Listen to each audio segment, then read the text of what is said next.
पट्टा जो गले में डाला हुआ है आपने, ये AIMI पार्टी का प्रतीक है क्या?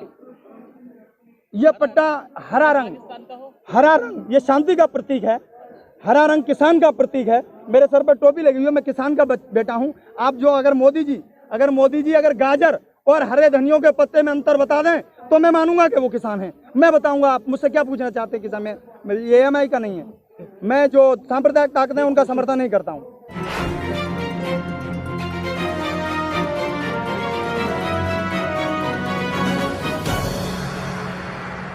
एशियन न्यूज, आपकी आवाज। मैं इसलिए यहाँ आया हूँ कि मैं एक बार एक किताब पढ़ रहा था, मैंने उसमें देखा था कि एक चिड़िया की उसमें कहानी थी कि जंगल में आग लग रही थी। जब उस जंगल में आग लग रही थी तो सारे जानवर उस जंगल को छोड़कर भाग गए और वो चिड़िया अपनी चोंच में पानी लेके आ रही थी। तो कुछ लोगों ने उससे पूछा कि ये बताओ तुम्हारी इस पानी से क्या हो सकता है?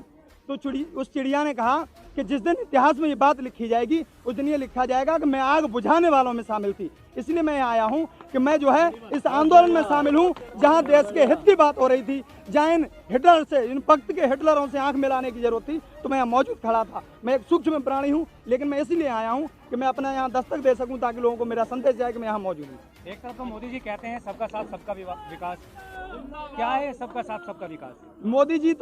मोदी जी जो कहते हैं वो सिर्फ जुमलेबाजी, झूठे खोखले हैं। मोदी जी महिला सुरक्षा की बात करते हैं। मैं आपको बता देना चाहता हूं कि महिला सुरक्षा, हमारे देश की बहन बेटियां कितनी प्रताड़ित हैं भाजपा सरकार में।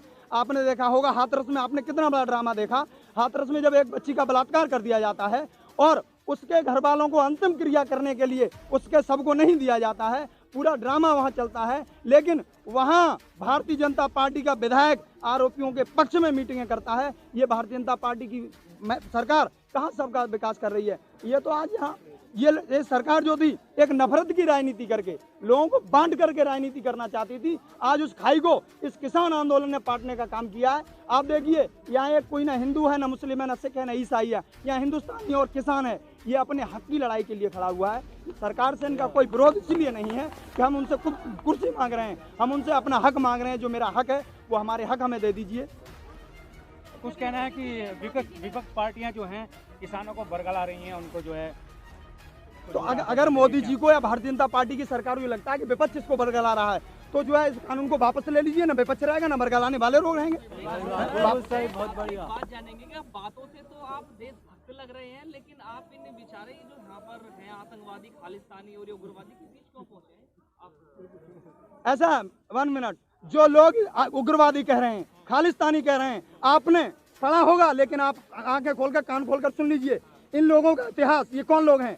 लंदन की जेल में गांधी जी के स्वदेशी आंदोलन को तोड़ने वाला, जिसको ये वीर कहते हैं, मैं उसे वीर नहीं कहता, सावरकर था। वो गांधी जी के स्वदेशी आंदोलन को तोड़कर जहाँ आया था। ये लोग गांधी जी के विचारों की हत्या करने वाले, गांधी जी के हत्यारे लोग हैं। ये खालिस्तानी लोग नहीं हैं। ये वो लोग हैं जब पंजाब के जलियांवाला बाग में जनरल डायर ने हमारे देश के आंदोलनकारियों पर गोली चलाई थी, तो उस जनरल डायर से बदला लेने वाला पंजाब का सरदार उधम सिंह था, इनका वीर सावरकर नहीं था। बीजेपी के MLA और सांसद और कुछ कार्यकर्ता और अदर समुदाय के लोग इनको खालिस्तानी, उग्रवादी और आतंकवादी क्यों कह रहे हैं? वो उनके कहने से उग्रवादी नहीं हो जाएगा। हिंदुस्तान का जो व्यक्ति है उसकी देशभक्ति उसके मन में है। इनसे फर्जी लोगों से राष्ट्रभक्ति की सर्टिफिकेट की किसी को जरूरत नहीं है, न इनसे कोई सर्टिफिकेट मांग रहा है। ये भारत का किसान, ये वो किसान है, इस किसान का बेटा रात के 12 बजे देश की सीमा पर प्रहरी बन के काम करता है। ये किसान तिरंगे से इतना प्यार करता है, जब उस किसान का बेटा शहीद होकर उस तिरंगे में लिपट के आता है तो उस तिरंगे पर आंसू नहीं बहाता है। ये तिरंगे का सम्मान करने वाला है। ये किसान देश का सबसे बड़ा देशभक्त है। देशभक्तों के लिए बात की जाए कि भारत का जो दिल्ली माना जाता है उस पर इतनी 8 लेयर की बैरिकेडिंग की जाती है, उस पर जो है सीमेंटेड बैरिकेडिंग की जाती है और तारों से बैरिकेडिंग की जाती है, कीलों से बैरिकेडिंग की जाती है। तो ऐसे लोगों के लिए, इन किसानों के लिए अन्नदाता कहे जाते हैं, देश को चलाते हैं, देश को खाना देते हैं, उनके लिए ऐसी बैरिकेडिंग लगाना, ये बैरिकेड जो है, ये बैरिकेड ला के इस आंदोलन की आवाज़ को सीमित करना चाहते हैं। लेकिन जो आवाज़ें दबाने की कोशिश की गई है वो उतना ऊपर गई हैं और ये किसान आंदोलन बहुत लंबा चलेगा। ये बैरिकेड करके, पहले नंबर में आपको बताऊं, ये बैरिकेड करके दिल्ली के लोगों को भ्रमित करना चाहते हैं। उनको ये मैसेज देना चाहते हैं कि इन किसानों की वजह से आपका रास्ता बंद है, आपको अवरोध हुआ है, लेकिन ऐसा कुछ नहीं है। किसानों की वजह से किसी को कोई दिक्कत नहीं है। सिर्फ भाजपा या आरएसएस के कुछ चंद गुंडे यहाँ करके खड़े हो जाते हैं। वो कहते हैं कि हम यहाँ के स्थानीय निवासी, वो स्थानीय निवासी नहीं होते। आप किसी स्थानीय निवासी पूछ लीजिए, इस बैरिकेडिंग से किसी को दिक्कत नहीं है। लेकिन मैं बैरिकेडिंग के लिए, आपने बताया, इस बैरिकेडिंग की जरूरत LAC और LOC पर होनी चाहिए। इस बैरिकेडिंग की जरूरत जब 42 जवान, हमारे देश का अन्नदाता, अपने 42 बच्चों को पुलवामा में खो देता है, इस सुरक्षा की जरूरत वहाँ होनी चाहिए, किसानों के लिए जरूरत नहीं होनी चाहिए। अब क्या सोल्यूशन निकल सकता है? 74 दिन हो चुके हैं, कोई सोल्यूशन निकालेगी सरकार? क्यों नहीं सुन पा रही है आखिर? सरकार, ये हिंदुस्तान का किसान, ये कोई देश का विरोध नहीं कर रहा, ये सरकार के इन काले कानूनों का विरोध कर रहा है। ये किसान सरकार की तरफ हसरत भरी निगाह से देख रहा है, प्रधानमंत्री जी की तरफ हसरत भरी निगाह से देख रहा है कि प्रधानमंत्री जी आइए, इन काले कानूनों को वापस कर लीजिए, ताकि आप जो कहते थे, आप जुमले जो फेंकते थे मंच पे खड़े होकर के, आप जो घड़ियाली आंसू बहाया करते थे कि किसान मेरे दिल में बसते हैं, वो किसान या 74 से सर्द मौसम में सड़क पर पड़ा हुआ है, इसकी फिक्र आपको नहीं है। आप सिर्फ जुमले फेंकते हैं। कहाँ दिल में आपके किसान बसता है? आपके दिल में अंबानी और अडानी बसते हैं। अगर आपके दिल में किसान बसता होता तो आप इस बिल को वापस लेकर के किसान को वापस भेजने का काम करते। अरे जैसे सरकार आई थी उस दौरान बहुत सारे वादे किए गए थे। सरकार ने जो किसानों से वादे किए थे, जवानों से वादे किए थे, युवाओं से वादे किए थे, नौकरी के लिए वादे किए थे, बहुत सारे वादे थे। लगभग कितने वादे पूरे हुए आपकी नजर में? सरकार ने 2 करोड़ युवाओं को रोजगार देने की बात की थी। आपने देखा होगा पिछले 60 साल में अगर सबसे ज्यादा बेरोजगारी कहीं है तो वो हिंदुस्तान के अंदर है।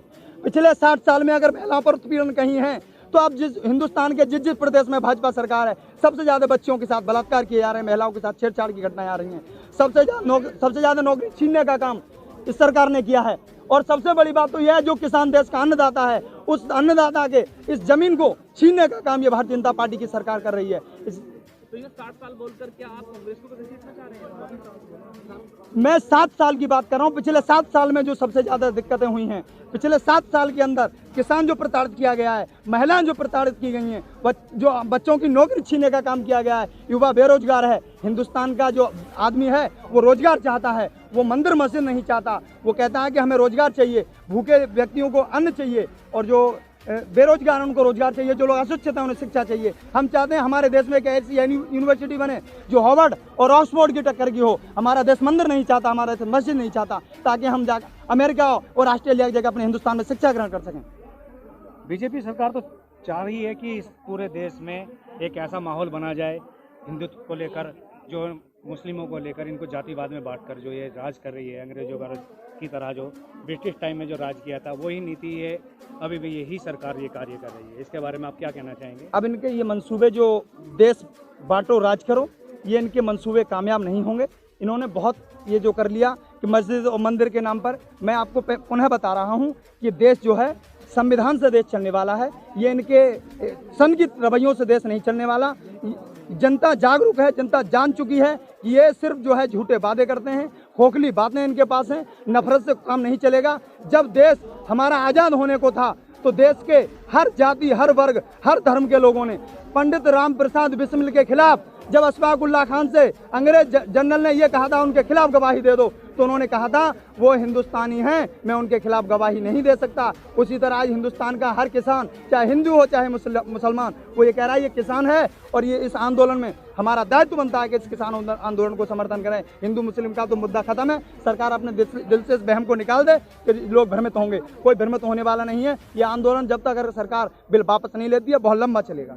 अपने क्षेत्र की पल पल की खबर पाने के लिए एशियन न्यूज चैनल को लाइक करें, कमेंट करें, शेयर करें और सब्सक्राइब करना ना भूलें।